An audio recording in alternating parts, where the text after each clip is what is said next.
안녕하세요. 원성도 TV를 찾아주셔서 감사합니다. 오늘은 만주 이야기 7번째, 만주의 근현대사를 이야기해 보겠습니다. 저희가 만주 이야기를 하면서 자주 일본이나 중국이니 청이니 러시아니 이런 이야기들이 곁들여 나옵니다. 그것은 만주 지역이 그렇게 지금 거론된 나라들하고 나라들의 그 중심 위치에 있고 또 그런 나라들과 연관이 된 이야기들이 많기 때문입니다. 근대에 이 만주 지역에서 중국은 1860년 아편 전쟁에서 패하고 베이징 조약에 따라 외만주 및 연해주를 러시아에게 넘겨줍니다. 그리고 청일 전쟁에서 일본군에 패하자 러시아가 전 만주를 점령하여 극동 총독부를 설치하며 더 나아가 만주 전역을 지배하려 합니다. 그러자 청나라는 1906년 만주 지역을 동북 삼성체제로 전환하여 중국 인구가 급속히 유입되도록 정책을 펴니다. 그러나 1911년 신해혁명이 발생하고 1912년 청나라가 멸망합니다. 그리고 중화민국이 건국되었습니다. 이 중화민국은 지금의 중국이 아니라 옛날에 1912년 장개석이 주도가 되어서 만든 나라가 중화민국입니다. 이 중화민국이 중국 땅 전역의 전역을 통치하지 못하고 관장하지 못하니까 중국 곳곳에 있는 군인들이 군벌체제를 형성합니다. 그러니까 정부도 없고 우리 군인들이 알아서 정치도 하고 또 국방도 하고 하겠다. 이제 그런 것이 군벌체제입니다. 그리고 만주 지역은 마적단의 군벌의 독립왕국으로 경영하게 됩니다. 이렇게 이 지역은 다사다난한 지역이었던 것입니다. 그러자 1931년에 일본은 만주사변을 일으켜 만주를 또 점령합니다. 일본은 동북 삼성과 열하성을 병합하고 청나라의 마지막 황제 푸이를 집정관으로 한 괴뢰국인 만주국을 세웠으나 일본이 2차 대전에서 패하기 직전에 소련이 만주 전략 공세 작전으로 만주국은 붕괴하고 일본의 지배도 종식되고 소련이 다시 군정을 시작합니다. 그러자 모택동, 마오쩌둥은 소련의 협조를 받아 만주로 진입하여 일본군을 몰아내고 만주를 다시 장악합니다. 이에 장제스는 만주를 공산당에게서 되찾고자 1946년 만주로 쳐들어가 모택동군과 국공내전을 재개합니다. 그러나 이 내전에서 실패한 이후 모택동의 군대는 만주의 주요 대도시들을 장악하고 이어 중국 본토를 진격해 중국 통일에 성공을 합니다.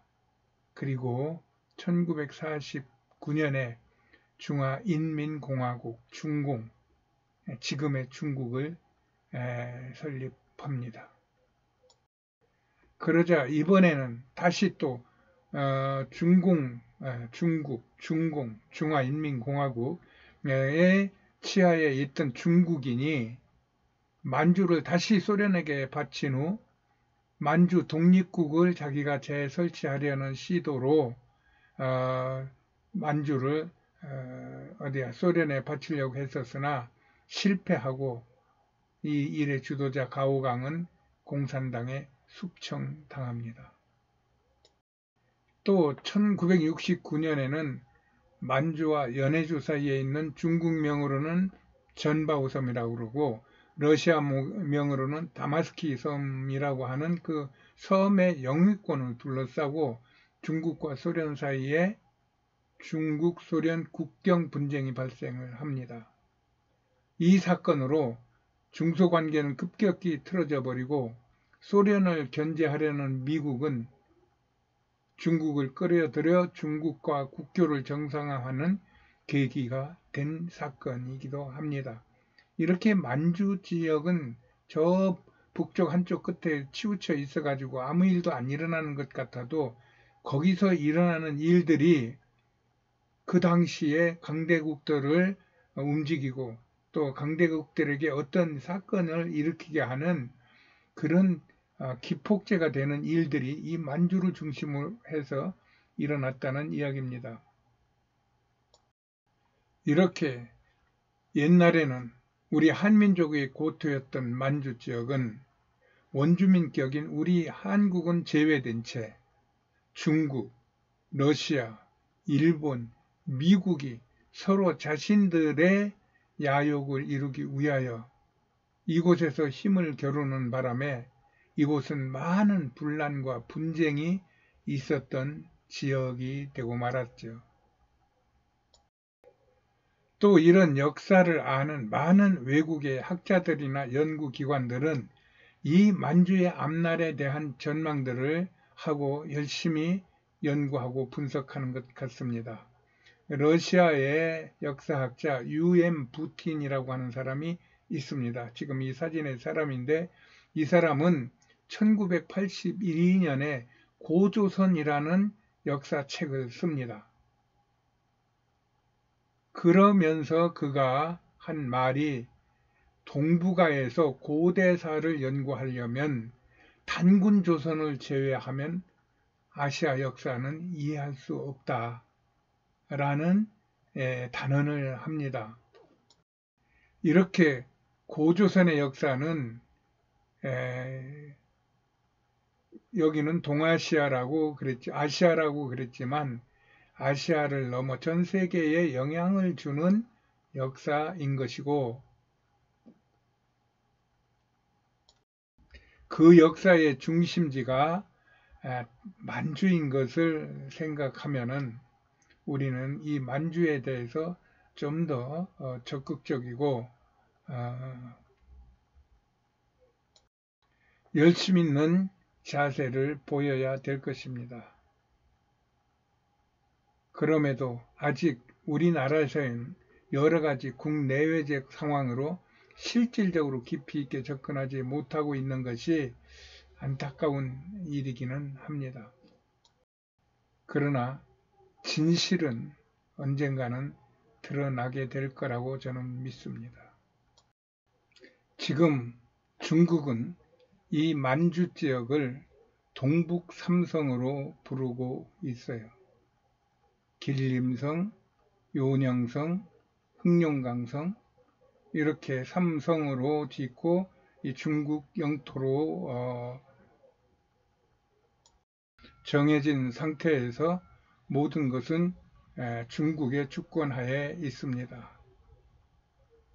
지금 이 만주 지역 안에서는 많은 유물들이 나오고 있어요. 중국이 처음에 이 유물들을 발견했을 때에는 우리에게 요하 문명이 있었다고 그러면서 자랑하면서 그 외국의 학자들도 불러가지고 국제 세미나도 벌이고 또 북한 학자도 초청하여 공동 발굴을 하였어요. 그러다가 지금은 다 닫아버리고 출입을 엄격히 통제하며 사람들의 발길을 막고 있습니다. 그것은 그 발굴물들이 대부분 한민족의 것으로 추정되고 있기 때문입니다. 그러자 중국이 깜짝 놀라서 이 동북공정 지역으로 이 만주 지역을 지정하고 한국 역사 지우기의 혈안이 되어 국력을 쏟아붓고 있는 중입니다. 그러나 세상은 중국이나 러시아만 있는 게 아닙니다. 많은 두뇌 집단들이 이곳 만주를 들여다보고 또 중국과 또 러시아와 한국과 북한과 미국과 일본을 보면서 이 역학들이 어떻게 돌아갈까 하는 것에 대한 연구들을 이곳을 중심으로 해서 깊이 하는 것 같습니다.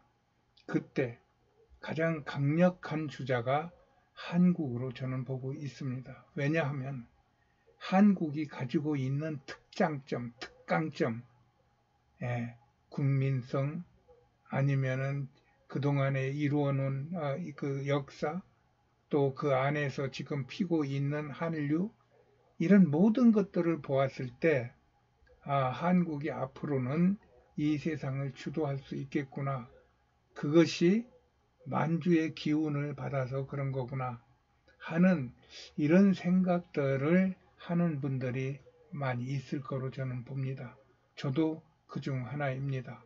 그래서 우리 한국, 대한민국 국민들은 이런 한국이 가지고 있는 어마어마한 기운을 내가 가지고 있다는 생각을 가지고 무슨 일을 하든지 그 백을 믿고 대한민국이라고 하는 그 후광을 덧입고 자기가 잘하는 것, 또 자기한테 놓여져 있는 그 임무와 책임을 최선을 다한다면 대한민국은 반드시 이 세상을 이끌어갈 초인류 국가가 될 거라고 저는 믿는 사람입니다. 오늘은 여기까지 하겠습니다. 안녕히 계세요.